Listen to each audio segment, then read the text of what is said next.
Hey guys, this is AwesomeJohn22 coming at you today with another review. This time kind of a quickie review. With all of the very gimmicky figures coming out in the Age of Extinction toy line, I decided that I should probably pick one up and take a look at it. So I did pick up one. It is this guy right here, the Spin Attack Strafe, I believe his name is. He's the proxy for Swoop in the new movie, the two-headed Pteranodon. Very cool design. Really like this guy. In his trailer appearances, he looks very, very cool. And to be perfectly honest, listen to my dogs in the background again, as usual. To be perfectly honest, I don't mind this figure that much at all. It is a gimmicky figure, as I already said, but for the most part, it's not too bad. So to get this review started, and to get through it quickly, because I do want it to be a quick review, we are going to get this guy transformed up through the magic of jump cuts. And here we have Strafe in his beast mode as a two-headed Pteranodon. From what I understand, this character was actually supposed to be Swoop, but Hasbro took issue with the strong design changes, giving him the two heads being the primary one, I believe, and forced them to rename the character, so we get Strafe instead, and he looks actually pretty good. Looking at his trailer appearances, beside the blue color, this actually looks pretty close to his character model. And I'm kind of impressed, actually, that a toy as simple as this one actually manages to hit so many marks so closely. Now, it is a toy for younger audiences, so we do have some legal jargon in a couple places, as you can see. But for the most part, yeah, there you go.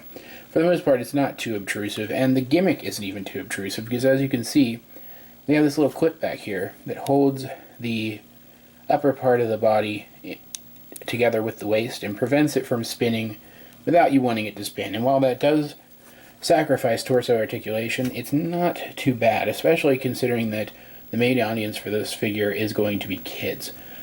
So real quick, let's take a look at the gimmick. Something that I don't do a lot. We are going to unclip this back here, and then we're just going to squeeze the leg, and he spins and attacks, as his name would suggest.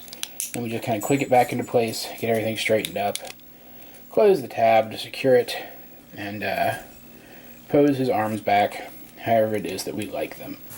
And it's not a bad gimmick, actually. It looks fairly cool. It looks like he's kind of, spinning through the air, cutting people up, which is pretty nice. It certainly looks a lot better than the Power Punch figures that we've been getting as well, which is why I picked this one over one of those. He does have the chompy jaws on both heads. He does have the cool jewel green eyes that seems to be common with the Dinobot figures, at least, though their eyes seem to be red in the actual movie.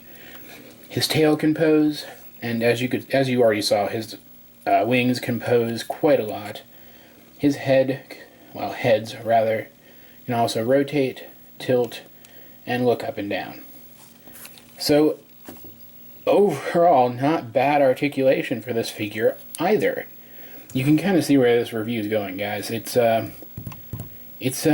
going in a favorable direction, believe it or not. Transformation is very simple. First, we're going to rotate his shoulders around, and then rotate his arms back around into position, and fold up the gray part of his wings. Do the same thing over here. And it's really that simple. On the upcoming, pop the tab out of his back. On the upcoming deluxe class version of this guy, his arms and wings will be separate, but I think this still works out okay. Next, we're going to take his heads, make sure the mouths are closed, and we're going to lower them down like this. And then we are going to fold the heads in to make shoulder pauldrons, and then fold his robot mode head up.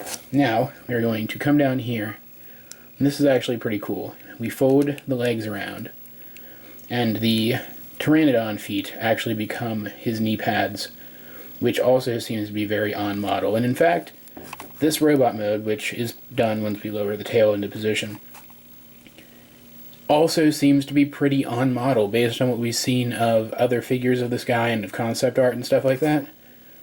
Looks to be pretty close. I mean, it does seem like his wings and his arms are going to be separate in his final design, but for the most part, this looks really good, and I do like this. Folding his arms like so, now he looks kind of like a knight wearing a cloak, and that's very cool. I like that a lot. You can see good paint, especially on the chest. Very little paint on the face, which is kind of a disappointment, but if we get close enough here, you will be able to see that we've got some of that jewel green in his robot eyes, or rather his robot visor, it would seem. Cool head plumage, which kind of resembles the head plumage on the Pteranodons. Looks pretty nice. Articulation is pretty good. He retains all of the articulation from his beast mode and his arms, though you do have to bend his arms kind of and get a elbow crunch rather than elbow bend, which is kind of annoying.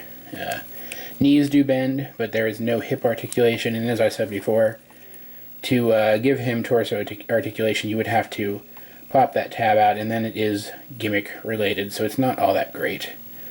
The gimmick does work in this mode. You just do exactly the same thing that you did in beast mode, and again, surprisingly, it's not too bad and it's not too obtrusive. Overall, the opinion I have of this guy is that he's not as bad as I thought. He's a fantastic toy for kids especially, or for collectors who are kind of looking to get an early taste of what this character is going to be like in terms of design.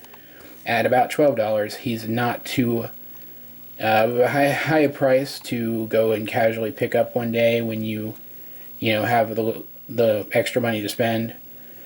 So surprisingly, and believe me, this surprises me as much as I'm sure it does you guys, I recommend taking a look at this guy.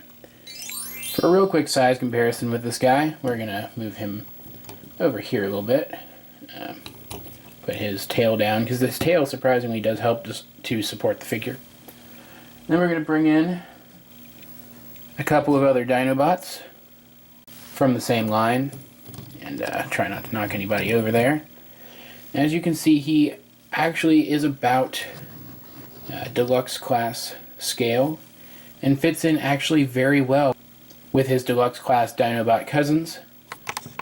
Moving the view of the camera up a bit, we can bring in leader class Grimlock and get a look at the whole band as they stand so far in my collection.